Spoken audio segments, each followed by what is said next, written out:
There is still one missing piece on the offensive side of the ball that the Denver Broncos are missing to take them from Super Bowl contenders to Super Bowl favorites. And on this episode of the Broncos Breakdown, welcome in, by the way, my name is Moose, I'm going to tell you what that one missing link is and how the Broncos can fix it.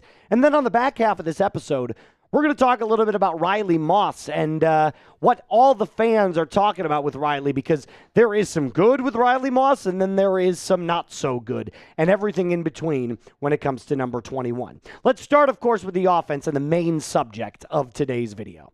The winning checklist is what I like to call this.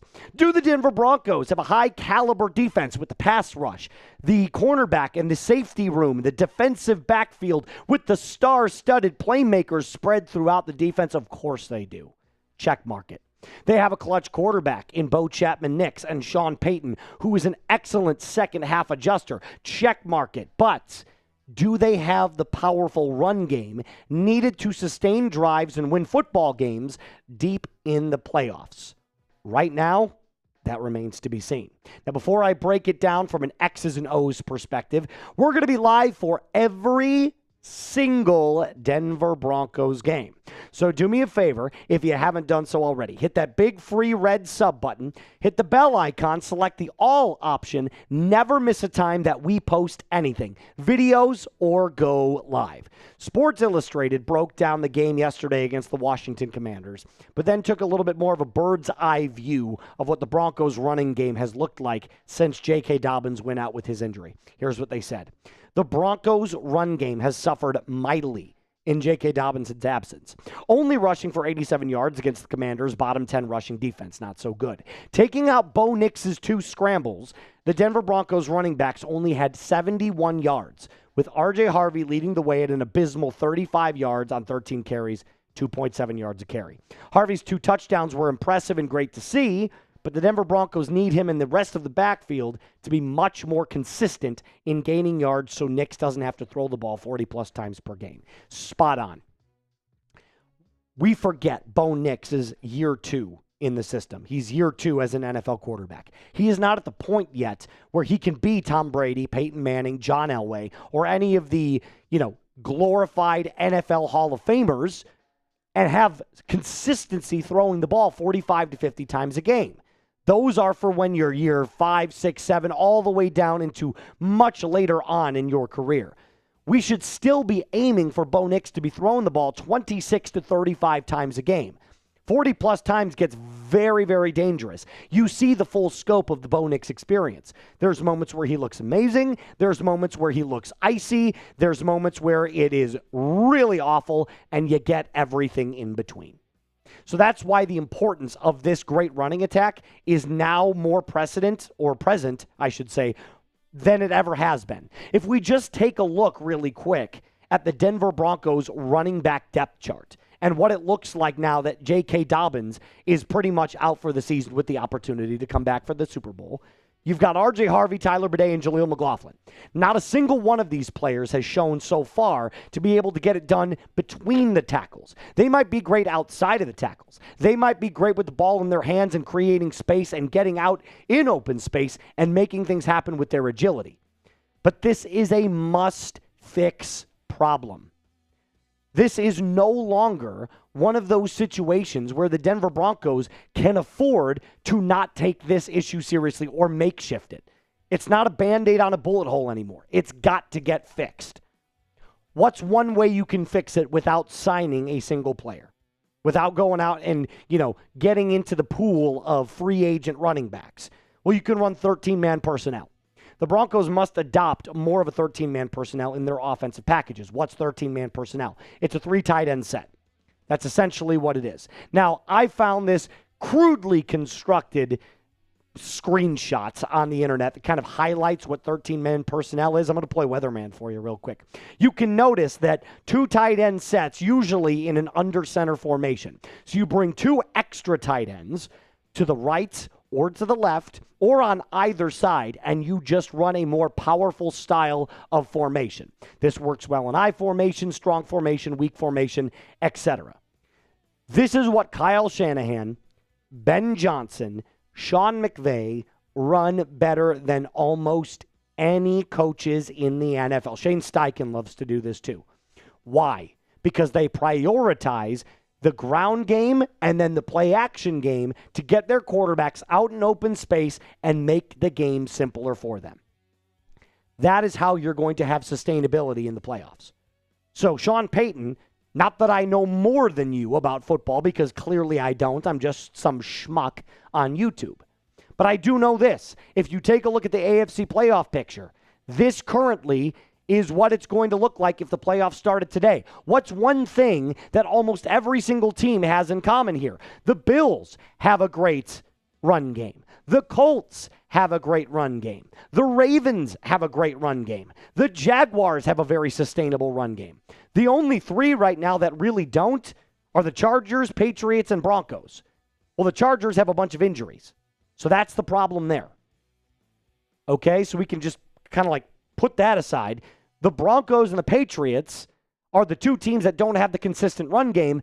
But the problem here with that is that the Patriots have much more consistent quarterback play than the Broncos do. Do you see the problem? Okay, good. Now here's what I also know. If you couldn't get it done with these three guys that we currently have on the roster, maybe you go out and sign someone for the vet minimum. Chase a ring. Jamal Williams would be my first choice. Gus Edwards and Deontay Foreman are also players that you could go out and sign. I'm not in favor right now of signing anybody if it's not Jamal Williams, but in the event that you wanted to explore that option, you definitely could, because these three guys are still looking for an NFL team to call home. So that's my breakdown of the Denver Broncos running problem right now. But again, these are miniature things because the Denver Broncos are 10-2. Now, coming up, we're going to talk a little bit about Riley Moss, because I do believe that while Riley Moss has shown us some great things, he's also shown us some things that are not so great. Before I do that, I got to tell you about our friends over at Brunt. The Marin design with the Brunt work boots are exceptional. These boots were comfortable right out of the gate. I'm talking very little significant break-in periods. Choosing work boots used to mean sacrificing comfort or durability. If they felt good, they didn't last. And if they lasted, they wrecked your feet. Brunt, though, isn't just about work boots. They offer a full range of high-performance gear built for tough jobs. From heavy-duty work pants to weather-resistant jackets, Brunt designs durable, reliable workwear to keep you protected and productive in any condition. With temperatures dropping and the holidays coming up, it is time to treat yourself or the hardworking man in your life to real comfort. Skip those throwaway gifts and get him something built to last. Brunt Workwear. Our listeners get $10 off their entire order right now with code CHAT at checkout. That's bruntworkwear.com and use code CHAT at checkout. Order today and let them know that Moose from the Broncos Breakdown sent you. That's one more time. Code CHAT, C-H-A-T, at bruntworkwear.com. All of that in the comments and description of today's video. So, Riley Moss, let's talk about him. I know he has been a big, big topic of discussion amongst a lot of Broncos fans, specifically in the last video that we did. Here's what I will say about Riley Moss. He did clean up the penalty thing. He said he was going to clean it up. He said he was literally going to tape his hands with boxing gloves so that he didn't commit the pass interference penalties. It worked. He didn't do it. It was fine. We're good. However, he still gets picked on far too frequently. And I think you saw that it wasn't nearly as bad when Pat Surtain was out, because opposing quarterbacks would go after Chris Abrams-Drain or Jaquan McMillan or Jahdae Barron. Now that Pat Surtain is back, you saw the full scope of, we're just going to attack the white corner. And that's exactly what Marcus Mariota did. He's been targeted more than any qualifying cornerback this season, according to PFF. Any single one. 76 targets this football season. The next most is 74. And I don't even remember who it's from. I just know that Riley Moss is at the very top of that list. But I know there were a lot of people that were like, man, he just gets torched all game long. That's not true. If we go back and look really briefly at this screenshot from yesterday, you mean to tell me that this is Riley's fault? This is textbook coverage. This is just one of the greatest catches I think I've ever seen. Since the Odell catch, I have not seen a one-handed grab quite like this from Treylon Burks.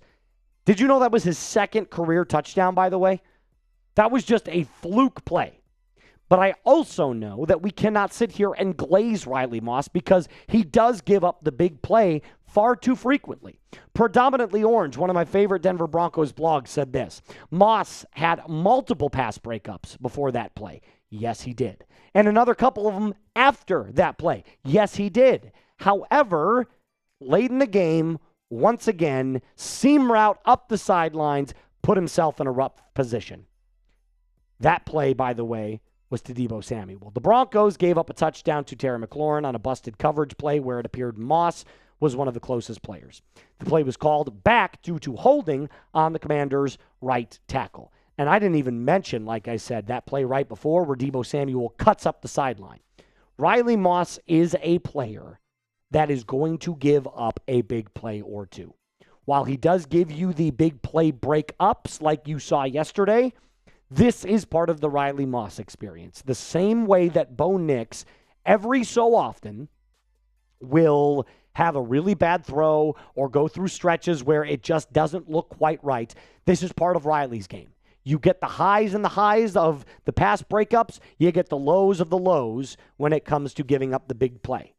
Now, is that something that the Denver Broncos can explore in the offseason, maybe finding a new corner? Maybe they feel like that's necessary. But right now, your replacements for Riley Moss are really only two players. Chris Abrams-Drain, who could play outside corner and be that rotational piece, or Jahdae Barron. Jaquan McMillan is a nickel, so he's going to remain in the nickel.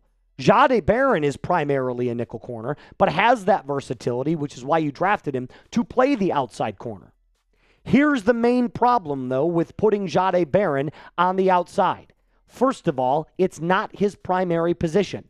His primary position is nickel, and we've seen him do an excellent job in that position covering tight ends. I want Jahdae Barron to be able to cover the tight ends. That's going to be key going forward in the playoffs. If you put Jahdae Barron on the outside, where Riley Moss currently is, they're just going to pick apart Jahdae Barron. They're going to go after him over and over and over again. And the one benefit that Riley has over Jahdae is the NFL experience. Jahdae's a rookie. Riley is not. So it's pick your poison right now. I'm willing to give up the big play every now and then if I get 4 out of 5 lockdown plays from Riley Moss. And as we get further along into the playoffs, you are going to see that the weather gets worse, meaning the stretching the ball down the field, not nearly as often. So Riley is actually getting the benefit of the doubt here as we get further along into the season. And the weather gets worse. The wind gets higher. The temperature drops. All of that will benefit opposing corners because you're not going to see the stretching of the ball down the field if there is inclement weather. So what would you do with Riley Moss before we take on off out of here?